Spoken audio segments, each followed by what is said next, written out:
សួស្តីប្រិមិត្តវិលមកជួបគ្នាសារជាថ្មីបាទសួស្តី Good morning បាទ Good morning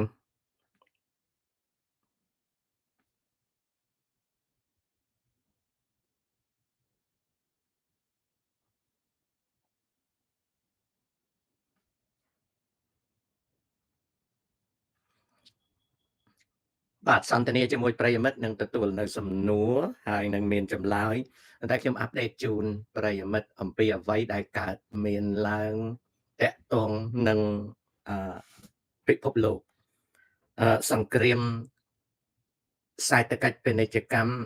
ហិរញ្ញវត្ថុកំពុងតែឡើងកម្ដៅរវាងប្រទេសចិននិងអាមេរិកហើយភាគីម្ខាងក៏កំពុងតែប្រើប្រាស់នៅឧបករណ៍កំពុងតែប្រើប្រាស់នៅឧបករណ៍បច្ចេកទេសក្នុងការគៀបសង្កត់លើគ្នាទៅវិញទៅមកដើម្បីយកតុល្យភាពខាងពាណិជ្ជកម្មTom Savory គេអត់ថា good night ទេខ្ញុំយល់ហើយថាវាយប់ប៉ុន្តែគេអត់ថា good night ទេគេហៅថា good evening គេអត់ថា good night ទេដល់ពេលគេថា good night គឺគេលាគ្នាទៅដេកបាទខ្ញុំយល់ហើយថាម៉ោង7កន្លះយប់វាយប់នៅស្រុកខ្មែរយើងហៅយប់បាទតែអាមេរិកកាំងគេហៅថា evening ព្រលប់ហើយគេប្រើពាក្យថា good night ហ្នឹងសម្រាប់តែលាគ្នាទៅដេកទេលាគ្នាទៅគឺលាគ្នាទៅតែបើសួស្ដីវិញគេអត់ប្រើ good night ទេអានោះវាវប្បធម៌វាខុសគ្នាអញ្ចឹងបាទវប្បធម៌ខុសគ្នាណាតុំបាទ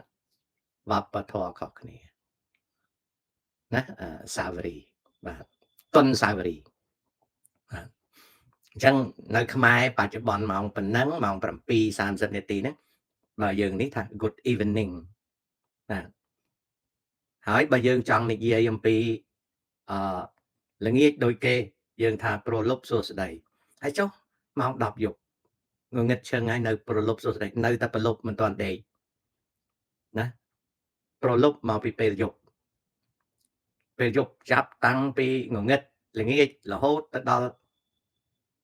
ពាក់កណ្ដាលរាត្រីក៏ដោយតែយើងមិនទាន់លាគ្នាទៅដេកនៅតែប្រលប់បាទ Ravi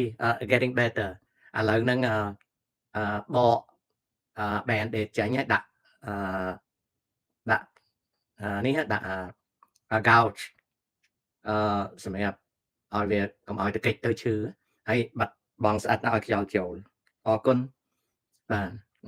healing process ដោះសាច់សហើយបាទអញ្ចឹងសង្គ្រាមសេដ្ឋកិច្ចពាណិជ្ជកម្មរវាងសហរដ្ឋអាមេរិកនិងចិនកំពុងតែផុសផុលឡើងនៅពេលភាគីនីមួយៗកំពុងតែប្រើប្រាស់មធ្យោបាយដើម្បីច្បាំងគ្នានៅក្នុងប្រទេសអាមេរិកក៏គេកំពុងតែប្រើប្រាស់នៅវិធានការមួយចំនួនដើម្បីនឹងច្បាំងគ្នាប្រកួតប្រជែងគ្នាហើយប្រទេសចិនក៏ប្រើនៅគ្រប់មធ្យោបាយដើម្បីច្បាំងគ្នានៅពេលដែលលោកប្រធានស៊ីជីនពីនកំពុងតែធ្វើទស្សនកិច្ចនៅឯប្រទេសម៉ាឡេស៊ីនិងក្រោយពីបញ្ចប់ទស្សនកិច្ច3ថ្ងៃនៅម៉ាឡេស៊ីលោកប្រធានស៊ីជីនពីននឹងធ្វើទស្សនកិច្ចនៅប្រទេសកម្ពុជាខ្ញុំមិនដឹងថាប៉ុន្មានថ្ងៃទេបាទខ្ញុំសរសេរអំពីចំណាប់អារម្មណ៍បន្តិចនៅក្នុង Facebook ខ្ញុំមុនខ្ញុំឡើង show នេះបាទសុភេរិនតើ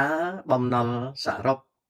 រវាងសាធារណរដ្ឋប្រជាមានិតចិននិងសហរដ្ឋអាមេរិកតើមួយណាមានបំណុលកើនខ្លាំងជាងគេចំនួនប៉ុន្មាន trillion ដំបូងបើនិយាយអំពីរបាយការណ៍បំណុលដំបូងនិយាយអំពីរបាយការណ៍បំណុលបើនិយាយអំពីរបាយការណ៍បំណុលពីនេះពីនោះគឺថា នៅក្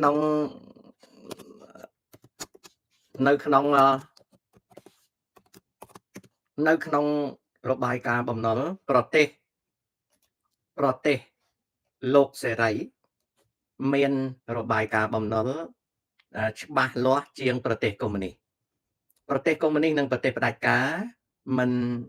មានរបាយការណ៍បំណុលច្បាស់លាស់ទេនឹងនិយាយអំពីរបាយការណ៍ប្រទេសផ្ដាច់ការប្រទេសកុម្មុយនីសគឺលាក់លៀមបំណុលចំណែកប្រទេសសេរីប្រជាធិបតេយ្យមានលាក់លៀមបំណុលដែរតែរបាយការណ៍បំណុលហ្នឹងច្បាស់លាស់គ្រាន់បើមិនមែន 100% ទេណាមិនមែន 100% ទេចិនមេឡុងរូបខាងក្រោយហ្នឹងកុំសួរចៅអត់បានប្រយោជន៍ទេណាជាទេសភាពដាក់ឲ្យមើលណាចាណាកុំសួរបើចាឯងចង់ដឹងចាឯងទៅមើលខ្លួនឯងទៅសួរគេនៅសៀមរាបអូខេសំបីតាក៏តាអត់ចាប់អារម្មណ៍ដែរកូនគាត់តែទេសភាពណាកូនណាយកមកដាក់ហ្នឹងអញ្ចឹងរឿងបំណុលប្រទេសកុម្មុយនីសនិងប្រទេសផ្ដាច់ការលាក់លៀមរបាយការណ៍បំណុលចំណែកប្រទេសសេរីប្រាប់ពីបំណុលក៏ប៉ុន្តែនិយាយឲ្យចំបំណុលអាមេរិកក្តីបំណុលចិនក្តីគឺចំនួនទំហំបំណុលគ្មាននៅក្នុងអ៊ីនធឺណិតគ្មាននៅក្នុង Google ទេបើយើងទៅ Google យើងមើលបំណុលវាមានតែបំណុលប្រចាំប្រទេសថ្នាក់អធិបតេយ្យតែបំណុលប៉ុណ្ណឹងមិនទាន់អស់ទេនៅមានបំណុលច្រើនទៅទៀតអញ្ចឹងប្រទេសអាមេរិកក្តីប្រទេសនានាក្តីណាប្រទេសនានាក្តីប្រទេស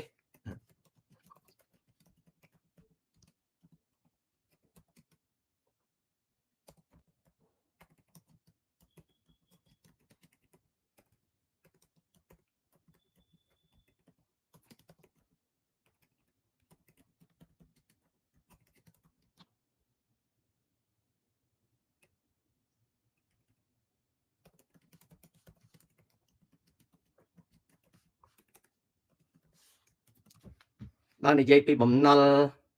បាទបើនិយាយពីបំណុល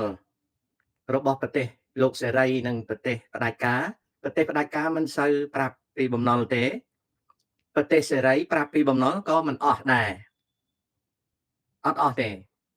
ឧទាហរណ៍ដូចជាយើងនិយាយអំពីថាសហរដ្ឋអាមេរិកមានបំណុលប៉ុន្មាន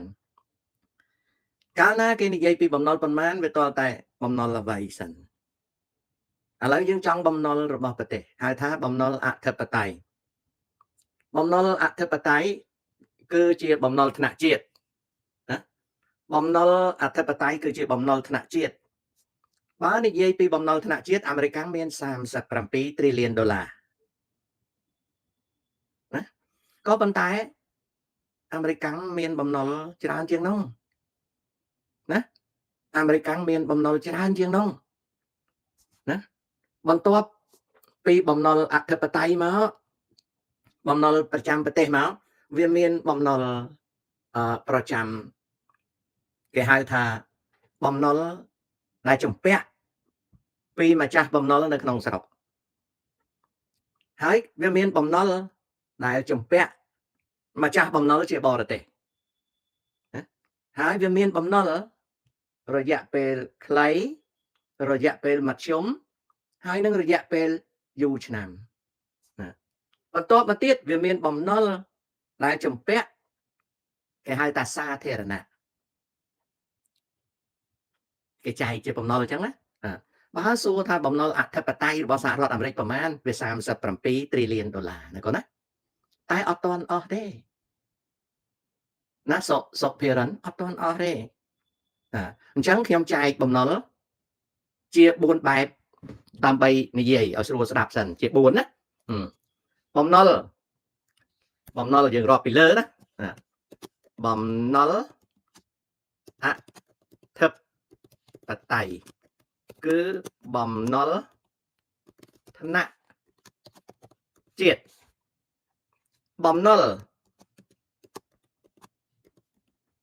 ណាថ្នាក់ខេត្តក្រុងបុរី ឬនៅអាមេរិកគេហៅថាបំណុលថ្នាក់រដ្ឋហ្នឹងទី2ណាកូនណាទី3បំណុលថ្នាក់មូលដ្ឋានគឺស្រុកឃុំភូមិជាដើមទី4បំណុលឯកជនឥឡូវខ្ញុំនិយាយតែ4ហ្នឹងសិនទេណាបំណុលអញ្ចឹងតលតែដឹងណាតលតែដឹងអំពីហើយបំណុលហ្នឹងនៅមានរៀបចំបំណុលច្រើនយ៉ាងតទៅទៀតណាបំណុលច្រើនយ៉ាងទៅទៀតណាបំណុលច្រើនយ៉ាងទៅទៀត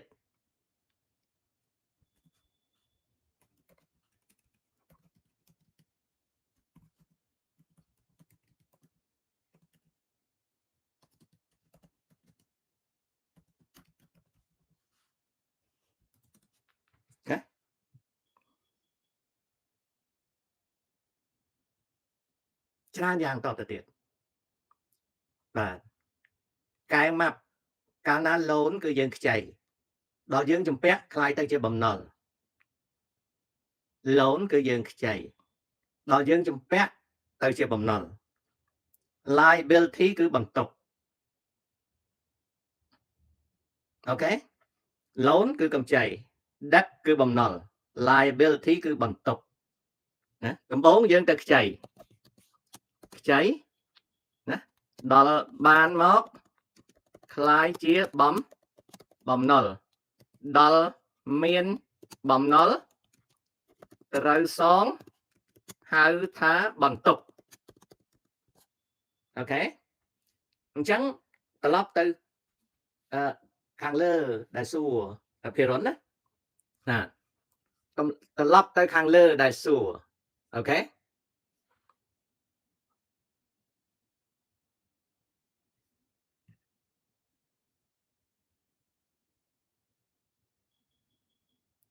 អូខេត្រឡប់ទៅខាងលើដែលសួររវាងណារវាងចិនហើយនិងអាមេរិកតើបំណុលអធិបតេយ្យចិនវាប្រាប់ទេអត់ប្រាប់ទេចិនវាអួតណាអូខេចិនវាអួត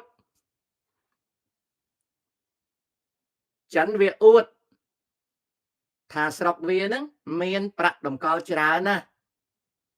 វាធ្វើពើណាវាធ្វើពើដូចជាប្រទេសវាហ្នឹងអត់មានបំណុលទេហ្នឹងអាចិនហ្នឹងវាធ្វើពើតែតាមការពិត